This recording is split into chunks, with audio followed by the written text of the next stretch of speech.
Kisah pemuda kaya, anak bos besar, pemilik 73 perusahaan, yang menjadi cleaning service. Episode 431.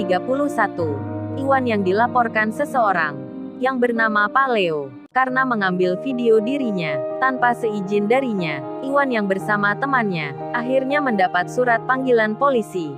Ketika itu jam 8 malam. Polisi langsung yang mengantar, sekalian meminta Iwan untuk segera datang memenuhi panggilan. Iwan yang lagi makan roti menjadi panik rasanya karena sebelumnya tak pernah berurusan dengan polisi menyangkut masalah hukum. Iwan pun menjadi bingung. Ia langsung berpikir untuk menelpon Kenshin. Nomor Kenshin pun dihubungi. Diteleponnya berkali-kali. Namun karena Kenshin sedang perjalanan ke luar negeri, yang lagi naik pesawat bersama Kaori, nomornya Kenshin itu pun tak bisa dihubungi. Iwan pun bicara sendiri. Wah, sepertinya nomornya Kenshin ini lagi tidak aktif. Emang kemana dirinya? Atau lagi tidur nih Kenshin? Oleh karena hal itu, Iwan pun mengirim pesan dengan menulis kalimat, bro Kenshin, kalau lu baca ini, gua lagi di kantor polisi. Lu bisa tolong gua bro? Apa ada pengacara yang bisa membela gua? Ini lagi sama teman, lagi terkena masalah. Ceritanya kemarin ada yang nyuri di toko. Terus aku merekamnya, lalu ku masukkan Facebookku. Nggak taunya, malah video itu jadi viral. Nah ini orangnya nggak terima. Aku dilaporkan ke pihak yang berwenang. Sekarang aku akan diperiksa. Ini pun sudah di kantor. Tapi sebenarnya gua nggak salah bro. Gua merekam ada alasannya. Ini coba lu lihat aku kirimkan juga. Orang kaya yang mencuri coklat. Ini buktinya, rekaman CCTV itu disertakan. Kemudian Iwan melanjutkan, oh ya bro kalau ada pengacara, gua minta tolong sekalian. Sorry bro kalau aku merepotin. Ini gua di alamat kantor polisi ini. Iwan pun memfoto dirinya. Iwan selfie di tempat itu. Agar Kenshin tahu posisinya. Bersamaan tulisan itu selesai, Iwan dan temannya si Agus disuruh masuk ke dalam. Namun sebelumnya Iwan mengirimkan pesannya itu ke Kenshin. Iwan memencet tombolnya, langsung saja terkirimkan. Kemudian ia masuk ke ruangan. Iwan diperiksa dan ditanya tentang mengenai masalah yang dilaporkan oleh Pak Leo, yang menyangkut pencemaran nama baiknya. Hingga Iwan pun tak sempat melihat handphonenya lagi. Begitu juga temannya Agus, yang mengalami hal yang sama. Sementara itu, di lain tempat, Sirena Larazati, pemilik mobil mewah, yang berada di ruang tamu, yang sedang membaca buku. Tiba-tiba Sirena melihat handphonenya berdering. Ada pesan WhatsApp-nya masuk. Sirena pun melihatnya. Sempat terkejut dirinya. Nama Iwan tertera, mengirim pesan ke nomornya. Aduh rupanya Iwan salah mengirim ke orang. Bukannya Kenshin yang dituju, melainkan nomornya Rena. Dan si Rena pun membaca. Di pesan itu tertulis, Iwan menyebut nama Kenshin, minta tolong ke dirinya. Si Rena langsung mengerti, Mas Iwan ini salah kirim. Oleh karena hal itu, si Rena pun meneruskan pesan itu lalu dibagikan ke nomornya Kenshin sendiri.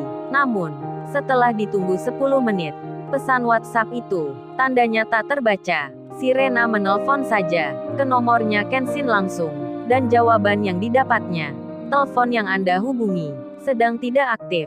Harap hubungi nanti. Mendapati hal itu, si Rena pun tak bisa menunggu, karena mungkin Mas Iwan lagi sangat butuh bantuan, dan Rena pun memutuskan untuk membantu saja mengenai masalahnya Iwan. Kemudian di waktu itu juga ditelepon pengacaranya, yang juga seorang wanita, yang tak lain temannya sendiri. Si Rena pun bicara, "Hei Della, gua minta tolong ini. Apa kamu bisa membantu gua Della?" Della temannya, yang seorang pengacara itu menjawab, "Ya tentu bisalah Rena. Emang kamu punya masalah apa? Bukannya sekarang kamu lagi dirawat di rumah. Kok minta bantuan hukum? Emang kamu mau menuntut siapa?" Si Rena pun menjawab, "Bukan aku Della, tapi temannya teman gua, yang kini di kantor polisi sedang ada masalah." Della pun menyahut, "Lu Rena bicara aja pakai panjang. Masa temannya teman kamu? To the point aja kali.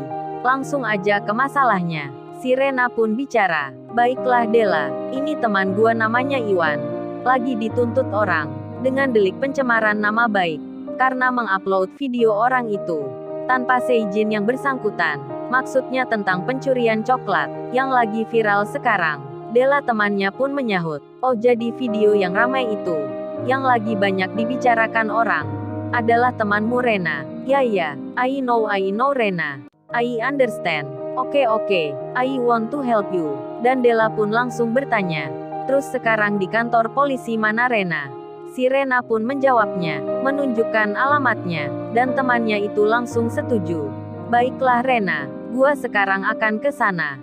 Entar handphonemu jangan dimatiin, biar gua bisa jelasin ke temanmu, kalau yang minta itu kamu.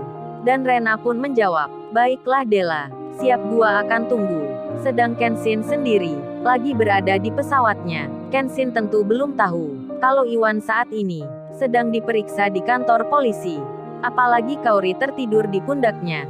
Kenshin tak berpikir kemana-mana. Perasaannya tenang di dekat istrinya.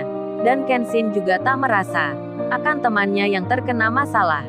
Kemudian Pak Leo, yang memang orang kaya itu, benar-benar membawa pengacaranya, sebanyak 5 orang. Bahkan Pak Leo turut pula mengundang banyak wartawan, agar dimasukkan berita, kalau dirinya tidak bersalah. Pak Leo percaya diri, laporannya akan dikabulkan. Apalagi Pak Leo itu punya kenalan orang dalam, jadi sudah dapat bocoran akan hasil pemeriksaan. Makanya Pak Leo ini berani mengundang wartawan, dan Pak Leo itu pun serta para pengacaranya kini sedang menunggu akan waktu yang ditentukan. Tak lama kemudian, Della temannya Rena datang dan segera menjelaskan kalau dia penasehat hukum yang akan mendampingi dari orang yang bernama Iwan serta juga temannya. Lalu ia dipersilahkan untuk menunggu sebentar. Di sela itu pengacara dari pihak Pak Leo, mereka pun melihatnya, kemudian bilang ke Pak Leo, Bapak tenang saja, wanita itu masih muda, dia belum banyak pengalaman. Andaikan Bapak tak punya kenalan orang dalam, saya yakin sekali menang, meski kasus ini di pengadilan.